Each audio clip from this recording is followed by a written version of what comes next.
এই Samsung A82 ফোনটা review করার জন্য আমাকে অনেক ভাই রিকোয়েস্ট করেছিল এবং এক ভাই তো রীতিমতো কমেন্ট করতে করতে এখন মনে হয় যে সে রেগেই ক্ষিপ্ত হয়ে গেছে আমার পরে। কিন্তু প্রবলেম হচ্ছে কি যে এই ফোনটা আসলে কোনোভাবে আমি স্টকে পাচ্ছিলাম না এবং ফোনটা আসলে ম্যানেজ করতে যেয়ে আমাকে অনেক প্যারাও খেতে হয়েছে এবং ফাইনালি আমি এটা হাতে পাওয়ার পরে ইউজ করতে গেলাম এবং ইউজ করার কারণ যেটা হচ্ছে যে এই ফোনটা নিয়ে অনেকেরই আগ্রহ রয়েছে এবং এটা নিয়ে হাইপ তৈরি হয় স্বাভাবিক, কারণ এইটার ফ্রন্ট থেকে দেখলে আপনি S20 প্লাস এর মতো দেখতে পাবেন এবং ব্যাক থেকে দেখলে A52 বা 52s এরকমই লাগে, কিন্তু এটার স্পেসিফিকেশন তো এক্সাইটেড হওয়ার মতোই, কারণ এটা স্যামসাং এর মিড রেঞ্জ একটা ফোন। তারপরেও ফ্ল্যাগশিপ কিছু স্পেসিফিকেশন এটাতে দেওয়া হয়েছে, যেমন 120 হার্টজের কার্ভ ডিসপ্লে, ডাইনামিক 2x এবং সেই সাথে সাথে আলট্রাসনিক ফিঙ্গারপ্রিন্ট এবং এখানে কিন্তু একটা স্ন্যাপড্রাগনের 855 প্লাস একটা প্রসেসর। সো ওভারঅল এটা আসলে খুব খাতা কলমে ভালো একটা ফোন। তো অ্যাকচুয়ালি ইউজ করতে গিয়ে এটা থেকে কেমন এক্সপিরিয়েন্স পাওয়া যায় চলুন সেটাই জেনে নিই। তবে এই মূল ভিডিও শুরু করার আগে আপনাদেরকে একটু বলে দেই, আপনারা যদি এই ফোন বা যে কোনো ব্র্যান্ডের নতুন পুরাতন ফোন কিনতে চান বা আপনার হাতে থাকা ফোন যদি আপনি এক্সচেঞ্জ করতে চান তাহলে কন্ট্যাক্ট করতে পারেন MK মোবাইল পয়েন্ট। তাদের শোরুমের ঠিকানা, ফেসবুকের লিঙ্ক, ফোন নাম্বার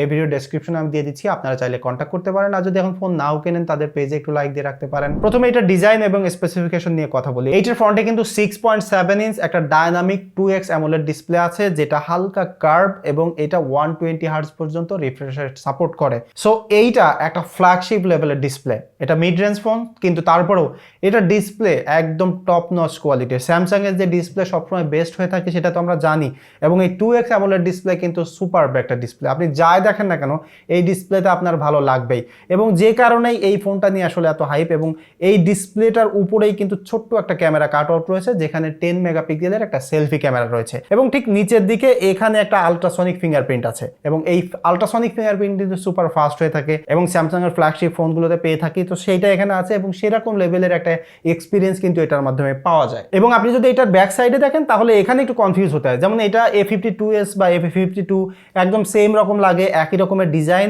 এবং এই যে তিনটা ক্যামেরা সেটআপ এখানে দেখতে পাচ্ছেন, একটা হলো 64 মেগাপিক্সেলের মেইন সেন্সর, একটা আলট্রা ওয়াইড সেন্সর 12 মেগাপিক্সেলের এবং একটা হলো ম্যাক্রো লেন্স 5 মেগাপিক্সেলের। এবং এটা যে ব্যাকটা দেখতে পাচ্ছেন এবং ক্যামেরা বাম্প সবকিছু মিলিয়ে কিন্তু একটা ইউনিবডি একটা প্লাস্টিক ব্যাগ, এবং এইটা কোনোভাবেই আসলে মানে প্রিমিয়াম বলা যায় না এবং আসলে এটা প্রিমিয়াম হতেও পারবে না, কারণ এটা একটা মিড রেঞ্জ ফোন। সো সেই হিসেবে এটা হাতে ধরে বোঝাই যায় যে এটা একটা প্লাস্টিক বিল্ড এবং এটা যে ফ্রেমটা রয়েছে সেটাও প্লাস্টিকের। সো একটা সস্তা ফিল মনে হয় এবং সস্তা ফিল মনে হয় স্বাভাবিক, কিন্তু এটার হ্যান্ড ফিলটা কিন্তু খুবই সুন্দর এবং ডিসপ্লের দিকে তাকাইলে আসলে মনটা জুড়িয়ে যায়। এবং এই ফোনটার যদি আপনি ডান সাইডে দেখেন দেখবেন যে উপরে ভলিউম বাটন, নিচে পাওয়ার বাটন, বাম সাইডে একদম ফ্রেশ, নিচের দিকে এখানে চার্জিং পোর্ট রয়েছে যেটা 25 ওয়াট পর্যন্ত ফাস্ট চার্জ করতে পারে, এবং উপরে এখানে একটা সিম স্লট রয়েছে, এখানে দুইটা সিম ব্যবহার করতে পারবেন, সাথে একটা SD কার্ডও ব্যবহার করতে পারবেন। এবং এটা যদি পারফরমেন্সের কথা বলি, পারফরমেন্সের জন্য কিন্তু এটাতে ব্যবহার করা আছে স্ন্যাপড্রাগন 855 প্লাসের একটা প্রসেসর।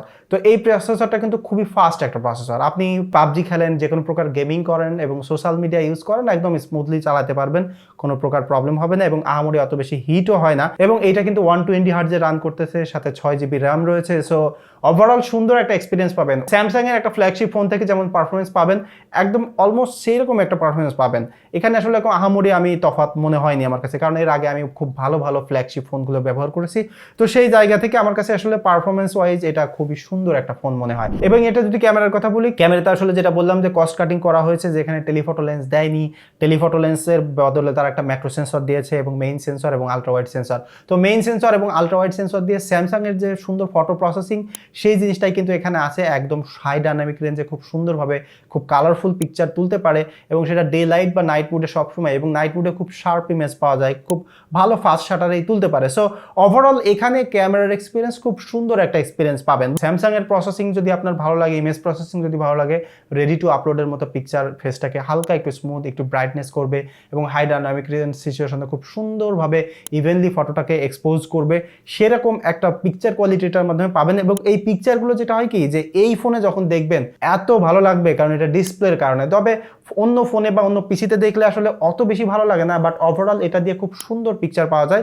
বাট আমি দেখেছি যে রাতের বেলায় ছবি তুললে একটু নয়েজ গেইন করে, বা এটা তো স্বাভাবিকই, কারণ হচ্ছে রাতের বেলায় ছবি তুলতে গেলে, লো লাইটে ছবি তুলতে গেলে আপনি মিড রেঞ্জে একটা ফোন থেকে আসলে কি আশা করতে পারেন। বাট এটা যে বাজেটে এখন কিনতেছেন সেরকম বাজেটে খুবই সুন্দর ফটো কোয়ালিটি এটার মধ্যে পাবেন। এবং এটা যে পোর্ট্রেটের কথা বলি, পোর্ট্রেটেই আসলে এখানে যে প্রবলেমটা সেটা হচ্ছে যে এটা যে মেইন সেন্সর সেটা দিয়ে তো মূলত পোর্ট্রেট তোলা হয়। পোর্ট্রেটের জন্য আসলে কোনো জুম ক্যামেরা তো নাই, সেই সাথে সাথে এটা ডিজিটালিও জুম করা যায় না। তো পোর্ট্রেটের ক্ষেত্রে ওয়াইড ফোকাল লেন্থ হয়ে যায়, যে কারণে সাবজেক্টের খুব কাছে কাছে যেতে হয়, তাতে দেখা যায় কি ফেসটা হালকা একটু ডিস্টর্টেড মনে হয়, যে কারণে পোর্ট্রেটের এক্সপিরিয়েন্স ওরকম লেভেলের না। বাট এটার যে পোর্ট্রেট আপনি পাবেন সেটা খুব সুন্দর স্মার্ট এজ ডিটেকশন করতে পারে, একদম স্যামসাংয়ের ফ্ল্যাগশিপ লেভেলের ফোনগুলোতে যেমন প্রসেসিং, সেরকম প্রসেসিং এটার মাধ্যমে পাবেন। খুব সুন্দর কালার, একই রকমের একটা পোর্ট্রেট পাবেন। মানে আপনি যদি এটা দিয়ে ছবি তোলেন এবং ফ্ল্যাগশিপ লেভেলের একটা ফোন দিয়ে পোর্ট্রেট তোলেন, তাহলে ওই ওয়াইড অ্যাঙ্গেল ভিউ ছাড়া এটার ফটো প্রসেসিং একদম সেম মনে হবে আপনার কাছে, খুবই ভালো লাগবে। সেটা নিয়ে আসলে আমার মনে হয় না কারোর কমপ্লেন থাকবে। এবং এটা যদি সেলফি ক্যামেরার কথা বলি, সেলফিতে যে 10 মেগাপিক্সেলের সেন্সর আছে সেটা দিয়ে আপনি পোর্ট্রেট সেলফি তুলতে পারবেন, এবং সেই সাথে নর্মাল সেলফি তো রয়েছে। এবং এই সেলফিগুলোও কিন্তু খুব হাই ডাইনামিক রেঞ্জে খুব ভালোভাবেই এক্সপোজড পিকচার আপনাকে দিতে পারে। ডাইনামিক রেঞ্জ যেমন খুব হাই কন্ট্রাস্টি সিচুয়েশনে আমি দেখেছি খুব সুন্দরভাবে এটা খুব ভালোভাবে এক্সপোজ করতে পেরেছে। তো আমার কাছে এটার মানে সেলফি ক্যামেরাটা খুব অ্যামেজিং লেগেছে। বাট রাতের বেলায় ছবি তুললে দেখেছি যে বেশি ডার্কে যদি নাইট মোডে তোলেন তাহলে একটু বেশি নয়েজ এটা গেইন করে, এবং সেই সাথে সাথে একটু শার্পনেস কমে যায়। তো পিকচার কোয়ালিটি নিয়ে আসলে ওই লেভেলের কোনো কমপ্লেন নাই, খুব ভালো পিকচার কোয়ালিটি আপনি এটার মাধ্যমে পাবেন। এবং যদি ভিডিও কোয়ালিটির কথা বলি, ভিডিওতে এটা কিন্তু 4K 30 ফ্রেম পর্যন্ত শুট করা যায়। সো সেই ভিডিও কোয়ালিটি মানে স্যামসাং এর যেমন প্রসেসিং সিমিলার একটা প্রসেসিং পাবেন। এবং বারবার স্যামসাং এর প্রসেসিং কেন বলতেছি, যে স্যামসাং এর মিড রেঞ্জ বা হচ্ছে আপনার ফ্ল্যাগশিপ লেভেলের সব জায়গায় দেখা যায় যে একই রকম একটা প্রসেসিং বা সিমিলারিটি থাকে, এবং সেটা এখানে আছে। সেই কোয়ালিটির ভিডিও আপনি পাবেন, যদিও এটাতে 60 ফ্রেম নাই, বাট 30 ফ্রেমে যথেষ্ট স্মুথ এবং বেশ সুন্দর ভিডিও কোয়ালিটির মধ্যে পাওয়া যায়। এবং এটার সেলফি ক্যামেরা দিয়ে অনলি ফুল এইচডি ভিডিও করা যায়। একটা স্যাম্পল আমি দিয়ে দিচ্ছি, আপনারা দেখে নেন। আমরা এমন একটা সিচুয়েশনে আছি, এরকম রিয়েল লাইফ সিচুয়েশন। এখানে একজন অজুহাত ভাই দেখতে পাচ্ছেন, তিনি কারণে অকারণে সবসময় বিভিন্ন অজুহাত দেখায়, এবং আমরা খুব এখানে শেকি হচ্ছে, এবং আশেপাশে তেমন নয়েজ নাই, তো সাউন্ড কেমন ক্যাপচার করতে পারে।